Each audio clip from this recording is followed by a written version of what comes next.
बिस्मिल्लाहिर्रहमानिर्रहीम। अस्सलाम वालेकुम। मैं हूं तसव्वुर शहजाद और आप देख रहे हैं तसव्वुर शहजाद ऑफिशियल। नाज़रीन, पाकिस्तान में होने वाली दहशत गर्दी और उसके पीछे जो फैक्टर्स हैं, इसके हवाले से आज हमारा मौजू है। अगर आपने हमारा चैनल सब्सक्राइब नहीं किया तो सब्सक्राइब कर लीजिए, बेल आइकन का बटन दबा दीजिए और कमेंट सेक्शन में अपनी राय से हमें ज़रूर नवाजिएगा। पाकिस्तान में होने वाले दहशत गर्द हमलों में अफ़गानिस्तान से स्मगल किए गए गैर मुल्की असलहे के इस्तेमाल होने के सबूत सामने आ गए हैं। 12 जुलाई 2023 को योब गैरिजन पर हमले में कालअदम तहरीक तालिबान पाकिस्तान की जानिब से अमरीकी असले का इस्तेमाल किया गया, जबकि 6 सितंबर को जदीद तरीन अमरीकी हथियारों से लैस TTP दहशत गर्दों ने चित्राल में 2 फौजी चेक पोस्टों पर हमला किया। 4 नवंबर को मियांवाली एयरबेस पर होने वाले हमले में दहशत गर्दों ने जो इस असला इस्तेमाल किया वो गैर मुल्की साख्ता था, जिसमें RPG-7, AK-47, M4 और M16A4 भी शामिल थीं। 12 नवंबर को डेरा इस्माइल खान के इलाके द्राबन में चेक पोस्ट पर दहशतगर्द हमले में नाइट विजन गूगल्स और अमरीकी राइफल्स का इस्तेमाल किया गया। 15 दिसंबर को टांक में भी होने वाले दहशतगर्दी के वाक़े में दहशतगर्दों के पास जदीद अमरीकी असलहा पाया गया। 13 दिसंबर को अफ़गानिस्तान से पाकिस्तान आने वाली गाड़ी से प्याज की बोरियों से जदीद अमरीकी असलहा बरामद हुआ। बलोच लिबरेशन आर्मी, जिसे BLA भी कहते हैं, ने इन्हीं हथियारों से फरवरी 2022 में नोशकी और पंजगोर में FC कैंपों पर हमले किए थे। 15 दिसंबर को टांक में होने वाले दहशतगर्दी के वाक़े में दहशतगर्दों के पास जदीद अमरीकी असलहा पाया गया। इस हमले में 3 पुलिस एहलकार शहीद और 5 दहशतगर्द मारे गए थे। यूरो एशियन के मुताबिक पाकिस्तान में कालअदम TTP के पास दहशतगर्दों की कार्रवाइयों में अमरीकी साख्ता असले का इस्तेमाल किया जा रहा है। पेंटागन के मुताबिक अमेरिका ने कुल 4,27,300 जंगी हथियार फ्राहम किए, जिनमें से 3 लाख के इनखला के वक्त वहीं अफगानिस्तान में छोड़ दिए गए। इस बिना पर खित्ते में गुज़श्ता 2 साल के दौरान दहशतगर्दी के वसी तर पैमाने पर वाक़यात में इजाफा देखा जा रहा है।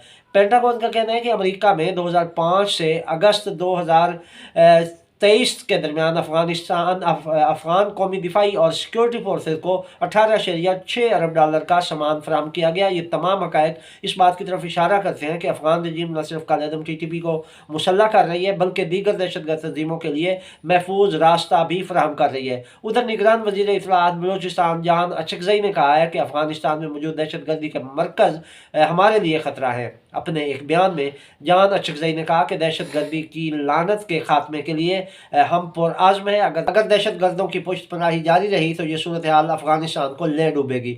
उन्होंने मजीद कहा कि अगर किसी गैर मुल्की ने इलेक्शन मुहिम में हिस्सा लिया तो कार्रवाई करेंगे। बलूचिस्तान में 1,70,000 जाली शनाख्ती कार्ड ब्लॉक किए जा चुके हैं।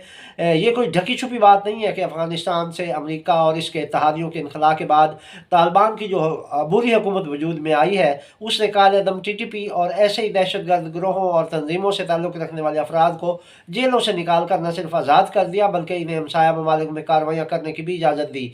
अफगान हुकूमत की जानिब से बार बार ये तो कहा जा रहा है कि वो अपनी सरजमीन किसी के खिलाफ इस्तेमाल नहीं होने देंगे, लेकिन हक़ाइक़ ये बताते हैं कि अफगान सरजमीन दहशतगर्दों के लिए महफूज ठिकाना बनी हुई है की कार्रवाइयाँ करने के बाद फरार होकर वापस अफगानिस्तान में ही पनाह लेते हैं। इस सूरत हाल से ये बात पूरी तरह वाज़ेह हो जाती है कि अफगान हुकूमत दहशतगर्दी के लिए अपनी सरजमीन इस्तेमाल करने से रोकने के लिए कोई ठोस इकदाम नहीं कर रही। यहाँ ये अमर भी काबिल ज़िक्र है कि खित्ते में दहशत गर्दी हो रही है। इसकी वजह से सिर्फ पाकिस्तान ही मुतासर नहीं हो रहा, बल्कि दीगर ममालिक भी इसका निशाना बन रहे हैं।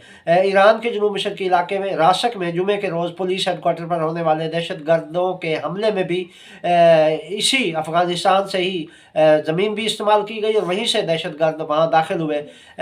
इस हवाले से एतवार को तर्जुमान दफ्तर खारजा ने भी अपने बयान में कहा था कि पाकिस्तान दुख की इस घड़ी में ईरान की हुकूमत और अवाम के साथ मुकम्मल यकजहती का इजहार करता है। इसके अलावा उन्होंने मुतासरा ख़ानदान से दिली ताज़ियत का इजहार किया और ज़ख्मियों की जल्द सेहतयाबी की दुआ की। तर्जुमान दफ्तर खारजा का मज़ीद कहना था कि दहशत गर्दी इलाकाई और आलमी अमन के लिए ख़तरा है। दहशत गर्दों का दो तरफा और इलाकाई तामुन समेत हर तरह का मुकाबला करने की ज़रूरत है। खिते में दहशत गर्दी की कार्रवाइयों की वजह से जो भी बेचैनी पैदा हो रही है, ये अमरीका और बरतानिया समेत तमाम बड़े मुल्कों और अक़वाम मुत्तहिदा समेत तमाम आलमी इदारों के लिए भी तशवीश का बायस होनी चाहिए, क्योंकि अगर दहशत गर्दी की लानत पर काबू न पाया गया तो इससे न सिर्फ खित्ते ये लानत न सिर्फ खित्ते तक महदूद रहेगी, बल्कि अमरीका समेत दीगर ममालिक भी इससे मुतासर हो सकते हैं। ویسے بھی یہ ایک کھلا راز ہے کہ قائد اعظم TTP سمیت افغانستان میں موجود زیادہ تر دہشت گرد گروہوں اور تنظیموں کی تشکیل میں کئی اہم اور طاقتور ممالک نے اہم کردار ادا کیا تھا۔ اب ان دہشت گردوں اور تنظیموں کے خاتمے کے لیے بین الاقوامی برادری کو متحد اور متفق ہونا چاہیے، بصورت دیگر یہ فریق آہستہ آہستہ سب کے لیے درد سر بن جائے گا۔ حکومت کو چاہیے کہ وہ پاکستانی سرزمین پر ہونے والی دہشت گردی میں امریکی اسلحے کے استعمال سے متعلق تمام ثبوت اور شواہد امریکہ کو بھی فراہم کرے اور اقوام متحدہ کو بھی دے تاکہ اس کا تدارک کیا جا سکے۔ یہ تھی ناظرین اب تک کی اپڈیٹ، تصور شدہ کو اجازت دیجیے، اللہ نگہبان۔